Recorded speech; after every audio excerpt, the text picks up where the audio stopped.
Programang ito ay rated SPG, striktong patnubay at gabay ng magulang ang kailangan.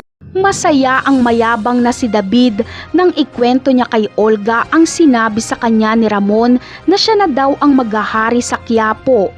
Sinabi naman ni Olga na wag masyadong pakampante at mayabang si David. Pero sumagot lang si David na naiinggit lang daw umano si Olga. At dito ay sinabi ni Olga na kapag malaman daw ni Ramon ang totoo ay mawawala ang kahariang inaasam-asam ni David. Kaya naman natahimik si David.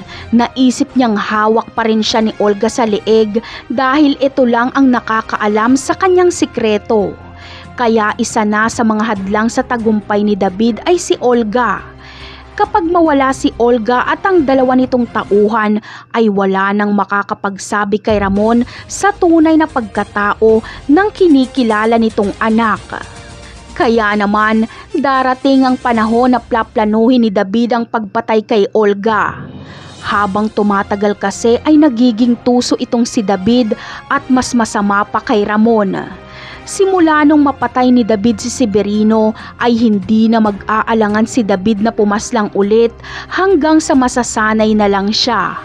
Sa kabilang banda naman ay dahil hindi napuntahan ni Berting at Ben ang mga magulang ni Mokang ay sisikapin nila itong kontakin. Tatawagan nila ito upang makahingi ng impormasyon tungkol sa asawa ni Mokang. At dito na rin malalaman nila Nita at Marsing na patay na si Mokang dahil sasabihin ni Berting. Napakarami pa nating dapat abangan sa mga susunod na episode. Paalam!